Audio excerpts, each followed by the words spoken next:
हरियाणा की हर अपडेट के लिए बेल आइकन दबाएं और सब्सक्राइब करें STV हरियाणा न्यूज। खेलो इंडिया की मेजबानी मिली है। इस मेजबानी से हरियाणा के खेलों को काफी प्रोत्साहन होगा, क्योंकि इतने बड़े आयोजन के लिए जहां इंफ्रास्ट्रक्चर डेवलप किया जाएगा, वहीं जो खिलाड़ी हैं हरियाणा के, उनको भी प्रोत्साहन मिलना है।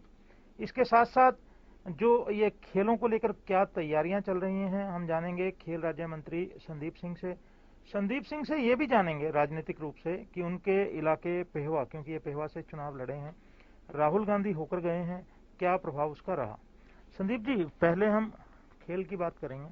ये बताएं कि खेलो इंडिया की जो हरियाणा को मेजबानी मिली है, कितनी बड़ी उपलब्धि आप इसे मानते हैं?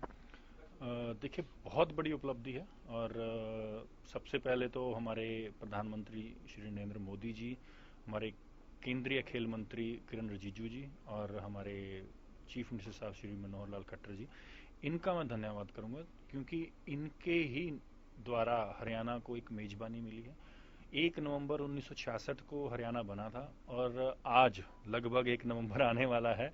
और 2020 1 नवंबर 2020 तक की अगर मैं बात करूं तो कोई भी ऐसा बड़ा टूर्नामेंट नहीं हुआ, कोई ऐसा इवेंट नहीं हुआ जिससे कि खिलाड़ियों को एक बूस्ट मिले। जो ग्रास रूट लेवल के जो खिलाड़ी हैं और जिन्होंने अभी गेम शुरू करनी है, जो शुरू कर रहे हैं, उनके लिए बहुत बड़ा बूस्ट होता है। क्योंकि मैं भी एक खिलाड़ी रहा हूं, मुझे पता है कि अगर मुझे कुछ दिखेगा, कोई एक दीपक की किरण दिखेगी, तो मैं उसी की तरफ जाऊंगा। पता है कि किस तरह की तैयारियां इस इवेंट को लेकर हो रही हैं, क्योंकि बहुत बड़ा इवेंट है, और किस तरह के इंफ्रास्ट्रक्चर की जो जरूरत है हमें पड़ेगी?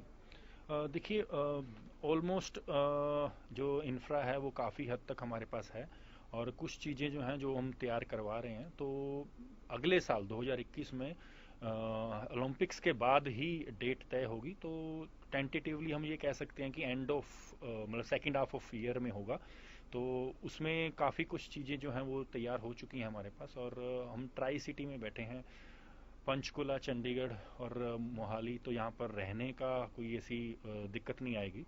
और साथ ही में मैं ये भी कह सकता हूँ कि कोचिज़ जो हैं हमारे, जो हमारी जो डिपार्टमेंट के कोचिज़ हैं, और जो डिपार्टमेंट के अंदर जो नए ऐसे खिलाड़ी आए हैं जिनको आउटस्टैंडिंग स्पोर्ट्स पर्सन की नीति से हमने लिया है, तो उनकी भी सेवाएं लेंगे, क्योंकि उनका भी एक एक्सपीरियंस अपनी अपनी गेम का है।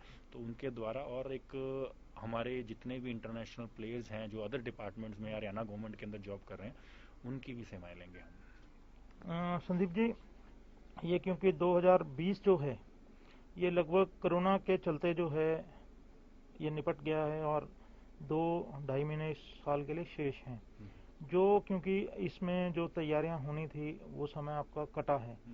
क्या पर्याप्त समय है आपके पास? देखिए, डेफिनेटली वो हमारे लिए नहीं, वो पूरे दुनिया के लिए है, पूरे देश के लिए है। और इवन खेलो इंडिया भी अगले साल होना है, वो भी 1 साल ऑलमोस्ट मैं ये कह सकता हूँ पड़ा है। लेकिन अगर हम बात करें ओलंपिक्स की, तो जिन लोगों ने ओलंपिक्स की तैयारी करनी थी उनके लिए भी वैसे ही है, क्योंकि इस पूरे वर्ल्ड पर ये महामारी आई है, तो सबके लिए बराबर है। वो एक पंजाबी में कहावत है कि जब खेतों में भागते हैं तो दोनों को उतना ही डिस्टेंस होता है। वैसे ही हमारे लिए स्पोर्ट्स में, चाहे नॉन स्पोर्ट्स के किसी के लिए, सबके लिए एक समान कोरोना ने, कोविड-19 ने महामारी की है। ये अभी खेलो इंडिया होना है और हरियाणा के खिलाड़ियों को भी काफी तैयारी करनी है, तो एक तो ये बताएं कि क्या उम्मीद जो है आपको इन खेलो इंडिया में हरियाणा के खिलाड़ियों से है, और दूसरा जिस तरह से हमारे क्लस्टर्स हैं, जैसे भिवानी में हम बॉक्सिंग की बात करते हैं, शाहबाद में हॉकी की बात करते हैं, यहाँ सब किस तरह की तैयारियां हैं, और खेलो इंडिया में हम क्या परफॉर्मेंस देने वाले हैं? देखिए, जो आपने बात कही क्लस्टर की, और भिवानी में बॉक्सिंग हो गया, हॉकी में शाहबाद हो गया, फुटबॉल अंबाला और यमुनानगर हो गया, जिम्नास्टिक अंबाला हो गया। अगर हम सोनीपत की बात करें तो सोनीपत में हॉकी भी है, सोनीपत में रेसलिंग भी है। तो उस एरिया, तो ऐसे कई, योगेश्वर दत्त वहाँ से हुए हैं। अगर हम बात करें तो बबीता फोगाट, अगर हम भिवानी वाली साइड चलें तो उधर आ जाता है। तो कहीं ना कहीं हमारे यहाँ से बहुत बड़े खिलाड़ी निकले हैं। लेकिन अगर हम 2020-21 के बजट सेशन की बात करें तो उसमें मैंने एक बहुत अच्छी चीज़, सीएम साहब का धन्यवाद करूंगा, उन्होंने हमें सौगात दी थी कि 8 गेमों का हॉस्टल और उसके गेमों को ध्यान दिया जाएगा। तो वो मेरा विज़न ही वही था कि जो हमारी टॉप 8 गेम्स हैं, जो पुश्तानी भी हैं, पुरानी भी हैं, और जिसके नाम से हरियाणा जाना भी जाता है, उन गेमों के हॉस्टल और उन गेमों के जहां पर फेमस है उसको और ज्यादा डेवलप किया जाएगा। खेल से हटकर राजनीतिक खेल की बात करेंगे। ये बताएं कि आप पेहवा से विधायक हैं और कांग्रेस के जो सीनियर नेता है, पूर्व राष्ट्रीय अध्यक्ष हैं राहुल गांधी ने कल ही कृषि कानूनों के विरोध में हरियाणा में अपनी ट्रैक्टर यात्रा की है। ये बताएं, आपके इलाके में वो प्रवेश हुए हैं, क्या प्रभाव इसका देखने को मिला? देखिए, सबसे पहले तो उन्होंने प्रवेश जरूर किया, लेकिन एक चीज मुझे बहुत अलग दिखी, बिकॉज मैं स्पोर्ट्स पर्सन हूँ और मैं भारतीय जनता पार्टी से बिलोंग करता हूँ, भारतीय जनता पार्टी का एक कार्यकर्ता हूँ। आप ये देखें कि भारतीय जनता पार्टी में चाहे वो कितना ही बड़ा नेता क्यों ना हो, तो वो इतना ज्यादा लेट नहीं होता। कहीं ना कहीं पंक्चुअलिटी होती है। 5 घंटे प्रोग्राम से लेट आना, उसके बाद किसानों के लिए कुछ भी ना बोलना। ट्रैक्टर जब हरियाणा में एंटर करता है तो एक के बाद एक ड्राइवर का चेंज होना।